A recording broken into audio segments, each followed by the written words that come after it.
Hello everyone, this is a very short and sweet video on how to get started on your very own fairy house, just like this one.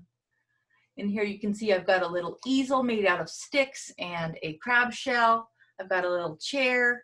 I've got some tiny plants that I've dried out the flowers in sand so they stay preserved. Small rocks from around the yard. A little palette on a shell. I've even made tiny books and tiny paintbrushes. And since all sculpture, you always want to think 3D, make sure it's got something interesting all the way around. I also have added some tiny tree in the back with a tiny little bird's nest that I'm going to show you how to make. So that's just to give it some interest in the back. And here's some little sketchbooks for a fairy. So first of all, I would love to show you how to make a tiny book. And for that, you can use any kind of bark. You might have some curlicues on a cherry tree that look like this. These look great with a little thread tied around them to create a scroll. We're going to be using birch bark for this. And I'm just going to cut off a little bit of birch bark, just like this. This is kind of a thick one. Little piece of birch bark. This is really the best bark, but you could definitely use all kinds of bark. You could even use leaves for this if you wanted. So I've cut it, and I'm going to bend it in half. It's pretty thick. I better do half of this. Pull some of that off. Now, if you soak birch bark in hot water, you can really get a lot of sheets of paper out of this. And birch bark is a wonderful material. It's something that Thomas Jefferson asked Lewis and Clark to take along to write journals on because it doesn't decay. It lasts a really long time.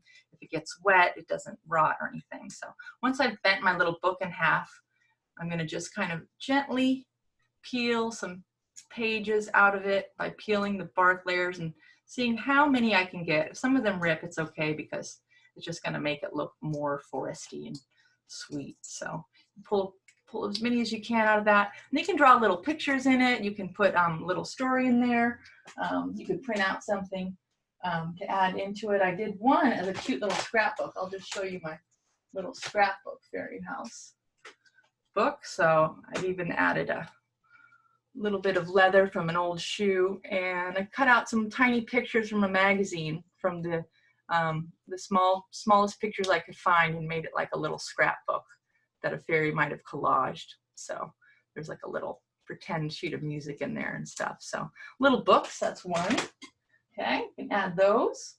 And the second thing is pencils. And I will show you a good up close version here of a little fairy house that I've added. And for the interest on the back side, you can see I've got a little pack of pencils laying on the little book that I've made there.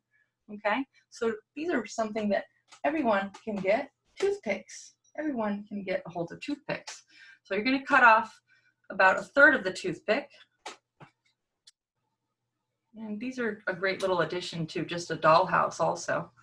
Cut off about 1/3 of it. Okay, and then you're going to just color these in as though they were a pencil or a marker, colored pencil, whatever you want. I'm going to turn this one into like a number 2 pencil. I'm going to color it kind of orange, kind of more, should be more yellow, I guess, but you can always mix the colors. And I'll prove how nicely you can mix marker colors. Taking a little yellow so it's like really looks like a real HB pencil. Okay. All right. And I'm going to draw in the eraser on the bottom, which in this case, let's see, yeah, I'll just do it with the orange. You can even add the little metal part if you want, green. Okay, and then on the very tip, of course, I'm going to use black to make it look like it's got real lead in it. Do I have black? Oh, I don't have black. I'll have to use purple. All right, put a little. And there I have a fairy house-sized pencil. Very cute. So I can add that in. I'm just going to stick it into my moss because if you have any moss around, it's a great thing to use. You can just stick all kinds of things into the moss and it'll stay there. The second thing is that you can do with toothpicks for those leftover parts that you cut off. You can put them together and wrap them up with some thread. And what does that look like? A tiny little set of knitting needles with some yarn. So the thread is a great thing for scale to make it look like yarn. So that is a little set of needles out of toothpicks. Okay, and so let's move on to some bowls. If you have any acorn shells, you can use these. If you have any clay, you could also make bowls out of clay. If you don't have clay or acorn shells, you can use flour and just mix it with a little bit of water and salt and use that to make clay. So I'll do a clay one real quick here.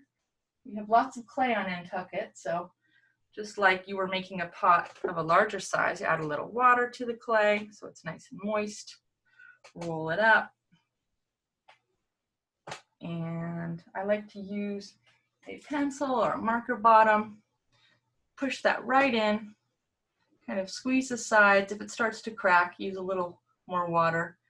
And I could cook this in the oven as long as I'm sure that it's a pure clay. You don't want to put anything with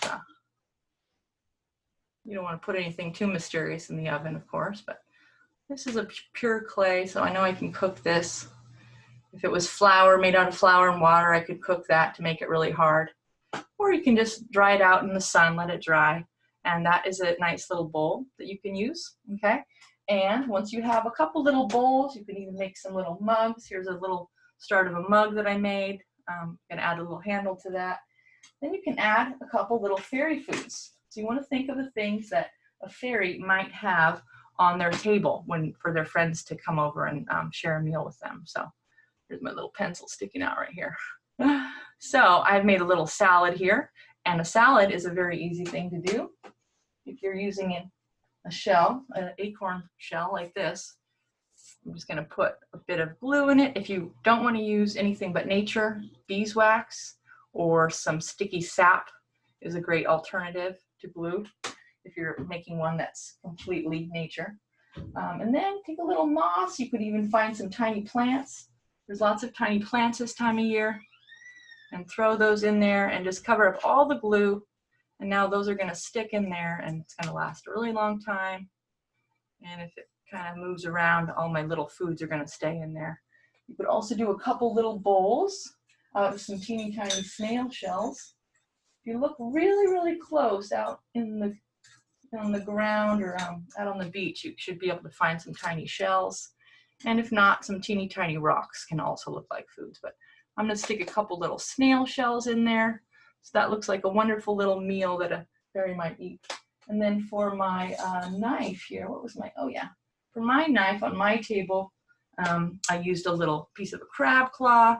You could also use make a spoon with the stick on the shell still. So all kinds of things you can do. Make your own little, I put a little plate on there. Okay, what other things? Oh, this kind of moss, this old man's beard moss looks like, it has like these little mushrooms. You can pick these off, pull off a little bit of that. This kind of moss loves to grow on cherry trees this time of year. And stick that in there. Looks like a little food of some sort, or it could just be a plant decoration. So once you have a couple little pieces like that, you can stick those all into your house, onto your nice soft mossy rug. I'm going to use a little clay and just show you how to put together a chair. If you have any bark, all kinds of things you could use for the base of a chair, but in this case I just rolled up a little of my birch bark and I glued it, let that dry, stick that down in your moss, and I'm going to grab another piece of my bark and I'm just going to cut a nice chair shape out of it. I'm going to leave kind of a ragged edge so it looks like it's really been out in the forest for a while. I kind of like how that looks. Okay. Okay, make the seat a little bit shorter than the top actually. So there's a nice little chair. So I can glue this on to a little piece of rolled up bark to make a chair. A couple other little ideas that are in here for chairs. You can tie 3 sticks or toothpicks together right at the middle. And then when you spread them out, you have a little triangle, so you can put a little shell on top of there. And let's see, oh, the little bird's nest. Let's do a little bird's nest. Okay, so take a little of your clay or some sticky dirt, roll that into a ball again, just like we made the bowl. And this is just a really nice way to have something interesting a little bit higher than your table or chairs. Roll that into a little ball. And I'm going to use a pointier, like a paintbrush end for this, so that the hole's a little smaller. And for eggs, one kind of egg is you could use some tiny white flower buds if you have any that dry out well. You could also just use, I went out into the gravel and found some teeny tiny white rocks that are like from sand, basically. I'm going to stick my tiny little white rocks from the driveway in there to make it look like it's got real little eggs in it. Now for the ones I showed you in my bigger fairy house, I took some grass to make it look like a, you know, some birds build their nests with just mud, but if you want it to really look like a grassy one, you can take that ball that you rolled up first, and lose my eggs inside. And before you poke the hole in, wrap a piece of grass, nice dry grass. I don't have a great one here. Find a piece of nice dry grass, a couple of them, wrap them all the way around so they kind of stick in.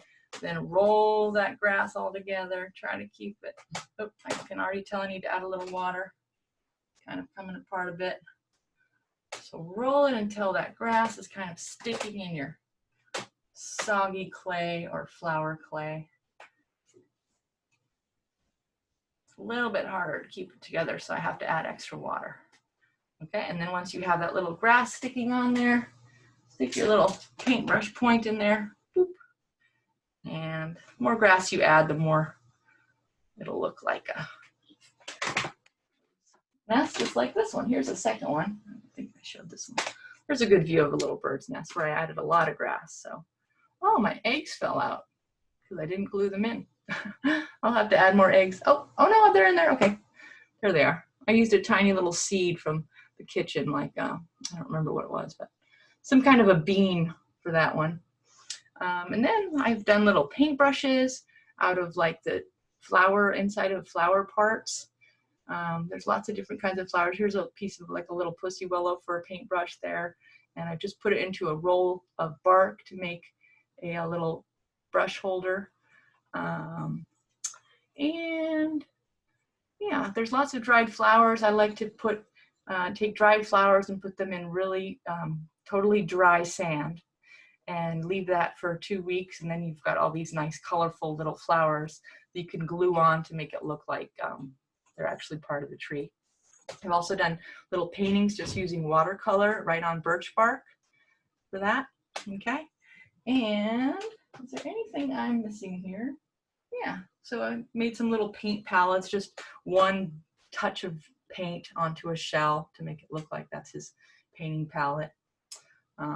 So yeah, that's fairy houses. So once you've got a bunch of little parts, then you can start kind of putting them together on top of a rock or with some other little plants. If you want to actually grow plants in them, you can do that, and just make sure you don't have any watercolor paintings in there. So have fun with that. So that's Fairy House 101. Send me a picture.